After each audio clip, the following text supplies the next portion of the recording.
마태복음 6장 9절에서 13절까지를 우리 한 목소리로 읽겠습니다. 그러므로 너희는 이렇게 기도하라. 하늘에 계신 우리 아버지여, 이름이 거룩히 여김을 받으시오며 나라가 임하시오며 뜻이 하늘에서 이루어진 것 같이 땅에서도 이루어지이다. 오늘 우리에게 일용할 양식을 주시옵고 우리가 우리에게 죄 지은 자를 사하여 준 것 같이 우리 죄를 사하여 주시옵고 우리를 시험에 들게 하지 마시옵고 다만 악에서 구하시옵소서. 나라와 권세와 영광이 아버지께 영원히 있사옵나이다. 아멘. 할렐루야. 예. 사랑 많은 노원교회를 만나서 여러분의 기도와 위로와 또 도우심과 사랑 가운데 멋진 장례를 잘 마쳤습니다. 감사를 드립니다. 바다의 로또라는 말 여러분 들어보셨는가요? 화면에 바다의 로또. 뭐가 바다의 로또일까요? 아시는 분 계시네, 그죠? 바다의 로또가 뭐냐 하면 밍크 고래가 바다의 로또로 불립니다. 왜 그러냐 하면 여러분, 저 고래를 우리 대한민국에서는 법으로 사람이 포획을 하면, 강제로 잡으면 불법입니다. 잡혀 들어갑니다. 그러나 저 고래가 그냥 그물에 걸려가지고 죽어 있는 것을 건져내는 것은 불법이 아닙니다. 처음 들어보시는 것처럼 그러시네요. 여러분, 물고기가 이제 그물 쳐놓은데 물고기가 들어가면은 그 그물에 걸렸다 해가 물고기가 금방 죽고 그러지 않거든요. 그물 안에 들어가서 살아 있습니다. 근데 저 고래는 그물에 걸리면 죽어요. 같은 물고기인데. 왜 죽느냐 하면 바닷속에 똑같이 다른 물고기와 함께 살고 있지만 고래는 다른 물고기랑 질이 달라요. 뭐냐 하면 이 고래는 사람처럼 폐로 호흡을 하는 포유류입니다. 포유류. 그러니까 폐로 숨 쉰단 말이에요. 사람처럼 호흡을 해야 살아갈 수 있는 게 고래입니다. 그래서 이 고래는 물속에 가만히 있으면 안 되고 짧게는 20분, 길게는 1시간에 한 번씩 물 밖으로 이렇게 올라와서 숨을 쉬고 다시 물속으로 들어가고 숨을 쉬고 물속으로 들어가고 이래 살아갈 수 있거든요. 근데 이게 그물에 걸려버리면 어떻게 됩니까? 숨을 못 쉬는 거예요. 폐에 물이 찬단 말이죠. 그래서 이 고래가 그물에 걸리면 죽어요. 근데 그래서 이제 죽게 된 고래는 건져내서 팔 수가 있어요. 그러니까 보니까 작은 거는 1, 2천만 원, 비싼 거는 5, 6천만 원 한 마리에 1년 연봉이 나오죠. 그래서 바다의 로또라고 그렇게 불리는 것입니다. 예수님을 믿는 우리들, 세상 사람들하고 똑같이, 믿지 않는 사람들하고 똑같이 이 땅에 발을 디디고 먹고 자고 일하면서 살아가지만은 똑같은 존재가 아니라는 거 여러분 아시죠? 고래가 물속에 살지만 다른 물고기랑 질이 다른 것, 차원이 다른 것처럼 예수 믿는 사람도 똑같이 믿지 않는 사람들과 세상 속에서 일하고 먹고 자고 살아가지만 질적으로 차원이 다른 존재입니다. 믿는 사람들은 영이 산 사람, 하나님과 교제하는 사람이에요. 믿지 않는 사람은 영이 죽은 사람이에요. 비교할 수가 없습니다. 똑같은 것 같지만 겉으로 보기에는 절대로 똑같은 존재가 아니고 믿는 사람들은 존귀한 하나님의 자녀들. 존귀한 하나님의 자녀. 믿으시기를 바랍니다. 이 존귀한 하나님의 자녀는, 그러니까 질적으로 다르기 때문에 존귀한 하나님의 자녀는 고래가 물 밖으로 나와서 한 번씩 숨을 쉬어야 되는 것처럼 세상 사람들과 차원 다른 호흡을 해야 되는데 그것이 뭐냐? 아멘. 기도라는 것입니다. 세상 사람들은 아무것도 모르고 하나님 앞에 기도 한번 안 하고 그냥 쭉 살아갈지라도 구원받은 영혼, 거듭난 사람인 우리들은 뭐 해야 하는데 정기적으로 고래가 숨 쉬는 것처럼 숨을 쉬어야 돼요. 하나님 앞에 기도하면서 살아가야 된다는 것입니다. 그게 복입니다. 그게 복이에요. 영혼이 거듭나면은 본능적으로 우리는 기도하게 돼 있잖아요. 본능적으로 하나님을 찾게 되고 본능적으로 힘들고 어려운 일이 있으면 도와주십시오 이렇게 하지만 오늘 주님께서 너희가 본능적으로 기도하는 것도 괜찮아요, 여러분. 뭐 앞에 격식 없이 그냥 하나님 앞에 외치는 것도 괜찮아요. 그런데 좀 성장하고 성숙하면 이런 내용을 가지고 너희가 기도하면은 좋지 않겠느냐 하면서 가르쳐 주신 것이, 그 기도가 이렇게 기도하라고 해서 가르쳐 주신 것이 바로 우리 마태복음 6장 9절에서 13절까지 기록이 되어져 있습니다. 이미 여러분 입에 붙어서 자동으로 나오죠. 제가 지난번 섬겼던 교회에서 애들 만 15세에 넘어간 아이들에게 이제 세례 입교 문답하면서 제가 신기한 것을 발견했습니다. 뭐냐 하면 사도신경하고 주기도문을 암송을 해니까 암송을 잘해요. 그래서 제가 이제 그 기록을 남겨야 되니까 그러면 자 하얀 종이를 주면서 여기 써보라고 그러니까 암송을 하는데 쓰지를 못해요. 주기도문을 암송을 하는데 못 써요. 사도신경을 암송을 하는데 못 쓴다니까요. 입에 붙은 거예요, 여러분. 머리가 생각을 하고 나가는 것이 아니라 이미 너무 익숙해져서 자동적으로 막 입에서 나오니까 이게 쓰지는 게 안 되는 거예요, 여러분.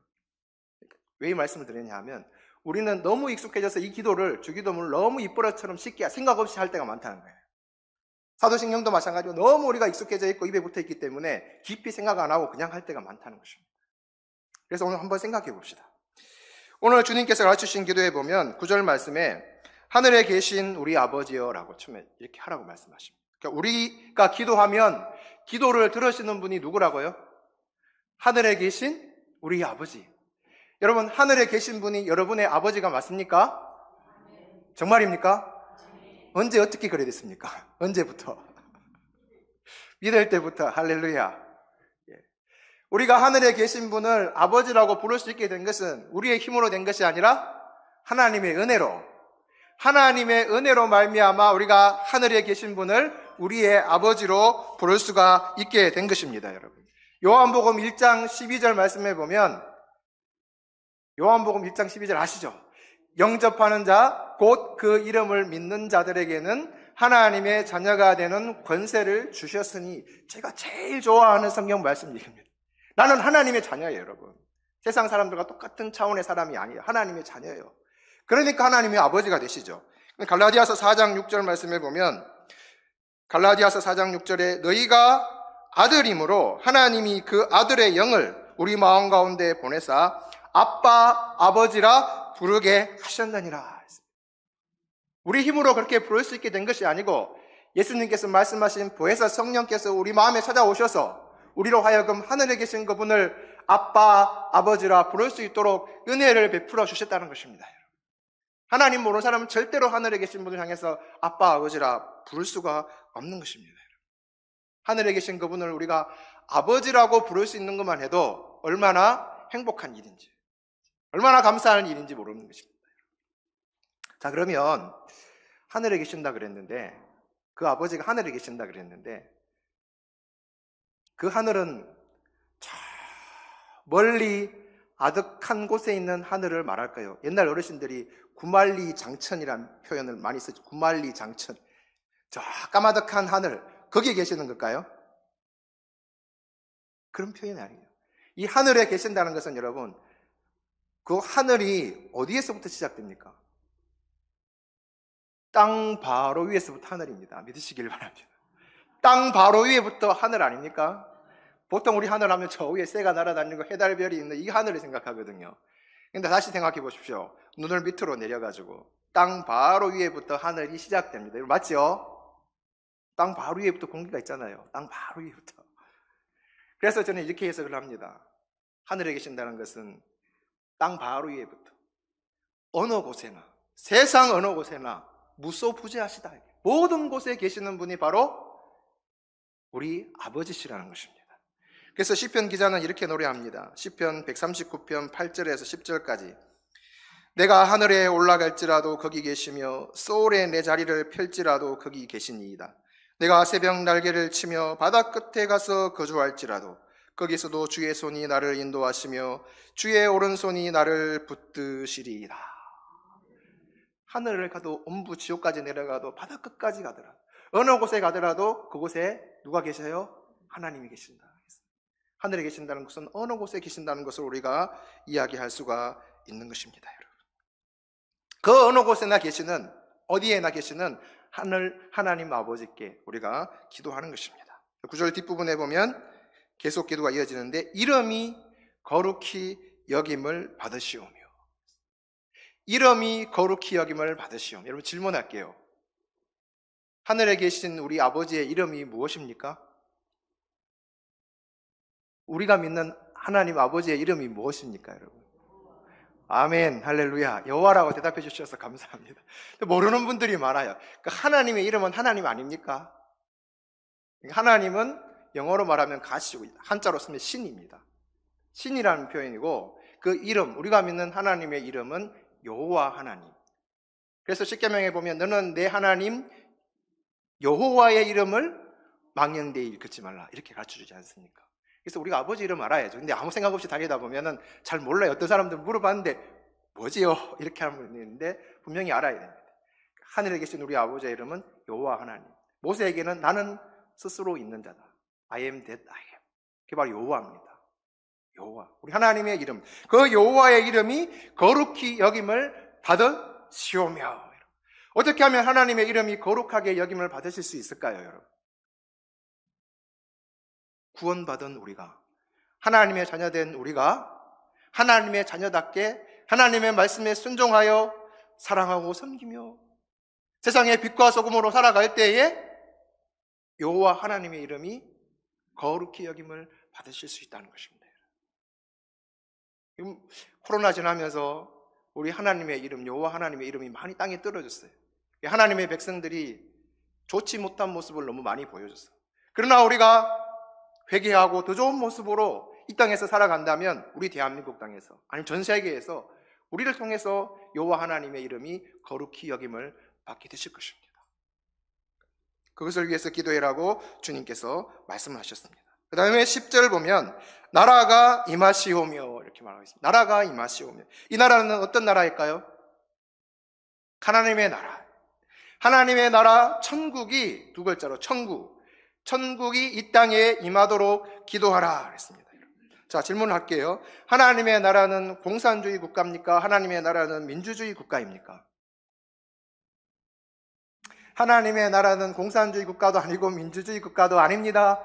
하나님의 나라는 하나님의 말씀이 통치하는 나라가 하나님의 나라입니다.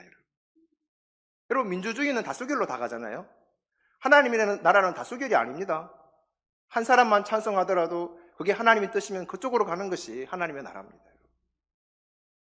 민주주의가 절대로 아닙니다.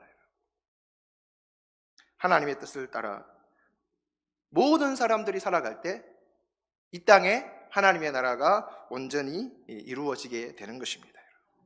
그래서 그 나라가 임하도록 기도해라고 말씀을 하신 것입니다. 지금 우리나라 대통령의 이름이 뭐죠?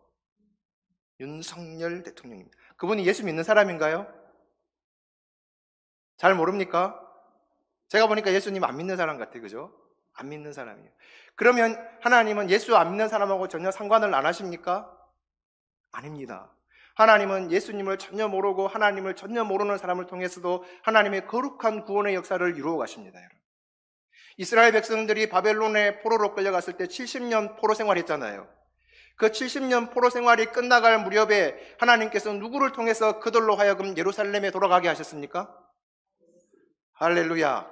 성경 공부 정말 열심히 하셨습니다. 바사 왕 고레스를 통해서 하나님이 이스라엘 백성들을 예루살렘 땅으로 돌아가게 만드는데, 그 바사 왕 고레스가 하나님 믿는 사람이었습니까? 하나님 아는 사람이었습니까? 전혀 믿지도 않고 알지도 못하는 그 페르시아 바사 왕 고레스를 하나님의 성령이 감동시키셔서 온 나라의 이스라엘 백성들, 예루살렘 사람들은 다 예루살렘으로 돌아가서 성전을 짓고 너희 하나님 여호와 앞에 예배하면서 살아라 하고 자유함을 베풀지 않습니까? 하나님이 뜻이 계시면 하나님을 전혀 알지 못하는 사람을 통해서도 하나님의 나라의 일을 이루어 가십니다. 그래서 우리가 하나님 안 믿는 사람이라 할지라도 그 사람을 위해서, 그분을 위해서 기도해요. 대통령과 이정자들을 위해서 기도해야 되는 이유도 거기에 있습니다. 믿지 않는 사람일지라도 기도하면 하나님께서 그 마음을 감동시키시고 하나님의 나라를 이 땅에 이루어 가시기 때문에 그런 것입니다. 그래서 더욱더 우리가 기도하지만 더욱더 여러분 기도할 수 있는 이 일을 위해서 기도할 수 있는 하나님의 나라가 이 땅에 임하기를, 우리 노원교회를 통해서 더욱 임하기를 기도하면서 나아갈 수 있기를 소망합니다. 11절 말씀해 보면 오늘 우리에게 일용할 양식을 주시고, 이게 다른 표현으로 하면 오늘 우리에게 꼭 필요한 양식을 주십시오, 이것을 구해라는 것입니다. 여러분, 오늘 대한민국이 너무 잘 살잖아요. 세계에서 10손가락 안에 들어가는 나라라서 내일 뭐 먹을까 걱정하는 사람이 거의 없습니다. 선택해서 먹고 싶은 거 먹고 남아 돌잖아요. 근데 예수님 당시에는 안 그랬다는 거죠. 오늘 먹고 나면 내일 먹을 것이 없어서 걱정하고, 저는 경험은 못했지만 우리나라 6.25 지나고 60년대 70년대 막 지나면서 보리고개 봄이 되면은 막 식량이 떨어져서 하루에 한 끼도 겨우 먹고 사는 그런 어려운 형편이, 그때는 이런 기도가 자동으로 안 나올까요? 하나님, 오늘 한 끼밖에 먹을 것 없는데 오늘 한 끼 먹고 나면은 내일 뭐 먹어야 되죠? 어떻게 먹고 살아야 되죠? 애들이 저렇게 배고파하는데. 그런 경험하신 분들도 계시죠? 예. 그 꼭 필요한 것, 하나님의 나라를 위해서 먼저 구하고, 그 다음에 너희 삶에 꼭 필요한 양식을 위해서도 너희가 기도하라, 그렇게 주님께서 가르쳐 주신 것입니다. 그러면 이거 꼭 먹는 것만 위해서 기도하는 말일까요? 아니에요. 먹는 것 플러스 더해서 너희가 삶을 살아가는데 꼭 필요한 것들, 너희의 소망, 너희의 꿈, 너희의 비전을 위해서도 하나님 앞에 기도하라는 그런 말씀입니다. 여러분, 여기 계시는 분들 다 혹시 치킨 좋아하세요? 치킨 안 좋아하시는 분 계세요? 이 치킨을 제일 처음 만드신 분이 누구신지 아세요? 저분입니다. 사진 보여주실래요? 많이 봤죠? 예. KFC라고 붙어 있는데, 저기 KFC가 켄터키 프라이드 치킨입니다. 약자인데, 저분이 커넬 샌더슨이라는 사람인데, 저분이 1890년도에 태어났는데 6살 때 부친이 세상을 떠났어요. 12살 때 어머니가 재혼해서 가버렸어요. 밑에 동생들 둘이 있었는데 10살 때부터 우리 한국말로 말 아르바이트, 한국의 청년 아르바이트 하면서 온갖 일들을 다 하면서 동생 둘 챙기면서 열심히 살았어요. 그런데 이분이 60이 나이가 60이 되었을 때 일하다가 뭐 잘못돼가지고 파산을 당하게 된 거예요. 빈털터리가 됐단 말이에요. 열심히 살았는데 어느 날 갑자기 자기가 가지고 있던 거 다 잃어버렸어요. 그러니까 이제 마음의 상처가 너무 큰 거예요. 어릴 때부터 정말 고생하고 힘들게 살아왔는데 나이 60대 가지고 다 사라져버리니까 가지고 있던 거 막막한 거예요. 그러다가 이분이 마음의 병이 든 거죠. 마음의 병이 들어서 혼자 감당이 안 돼서 정신병원에 입원을 하게 됐죠. 정신병원에 입원을 해서 하루 이틀 보내는 가운데 그 정신병원 안에 예배당이 있었던 거예요. 그 예배당에서 어느 날 누가 노래를 부르네요. 찬양을 한 거예요. 그 찬양이 뭐냐 하면 너 근심 걱정 말아라 주 너를 지키리. 주 날개 밑에 거하라 주 너를 지키리. 주 너를 지키리 아무 때나 어디서나 주 너를 지키리 널 지켜주시리. 주 너를 지키리 늘 지켜주시리.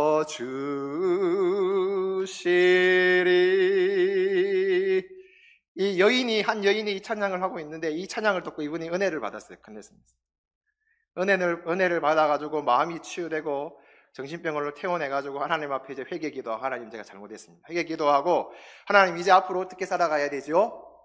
하나님 제가 어떻게 하면 되죠? 제 길을 갈 길을 보여주십시오. 이렇게 기도하는데 이 닭을 튀겨가지고 양념을 이렇게 묻혀서 이걸 요리를 내가 팔면 좋겠다는 생각이 들어왔다는 거예요.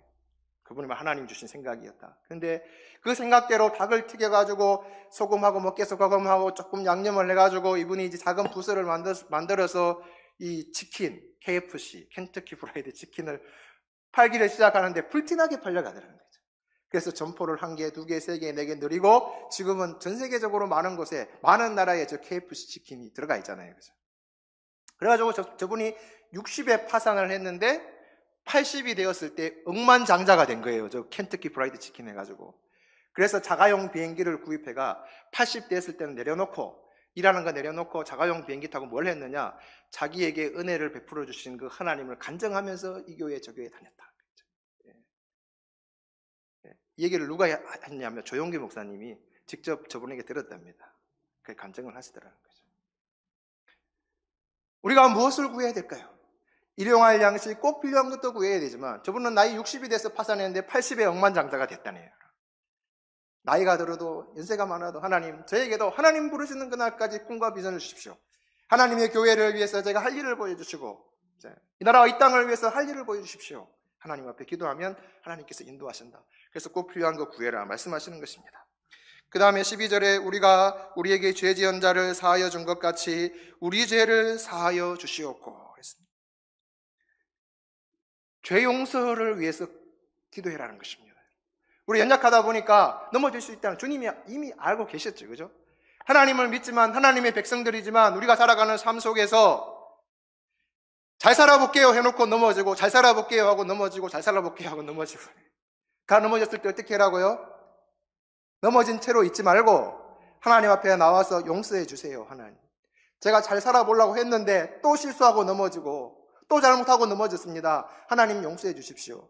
이렇게 기도하면은 하나님께서 용서를, 은혜를 베풀어 주신다고 주님께서 이렇게 기도하라 하신 것입니다. 근데 중요한 것이 있습니다. 그렇게 하나님 앞에 내 잘못을 두고 나의 실수를 두고 용서를 빌기 이전에 먼저 우리가 우리에게 죄 지은 자를 사하여 준 것까지, 나와 함께 살아가는 형제 자매, 내 부모일 수도 있고 친척일 수도 있고 이웃일 수도 있는데 그 사람이 나에게 잘못한 것을 먼저 용서해라는 것입니다. 몇 번까지요? 7번씩 이런 번까지도 베드로에게 그렇게 주님 말씀하셨지 않습니까? 내 이웃이 너에게 잘못한 것을 먼저 용서해라. 너를 힘들게 하고 마음 아프게 하고 너를 넘어지게 하고 모함하고 막 했던 거 용서해라. 쉽지 않죠, 여러분? 어떤 분이 그랬어요. 그래서 이 용서는 선택이다. 마음속에 용서하고 싶은 생각이 전혀 들지 않을지라도 선택, 하나님, 제가 그 사람을 하나님의 말씀을 따라 용서하겠습니다. 그렇게 하나님 앞에 나아가서 그런 마음을 달라고 기도하면 하나님이 용서할 마음을 주시고 마음을 풀어주신다는 거죠. 그래서 용서는 선택이라는 거죠. 하기 싫더라도 해야 해. 그게 바로 너를 위한 거고 하나님께 영광이 되는 것이다. 그렇게 내 이웃, 형제, 자매, 부모에게 먼저 너를 힘들게 한 사람에게 용서해주고 그 다음에 하나님 앞에 나와서 용서를 구해라. 그러면 하나님께서 용서해 주실 것이다. 그렇게 말씀하시는 것입니다. 그 다음에 말씀하시는 것이 13절에 우리를 시험에 들게 하지 마시옵고 다만 악에서 구하시옵소서. 여기 시험은 테스트가 아닙니다.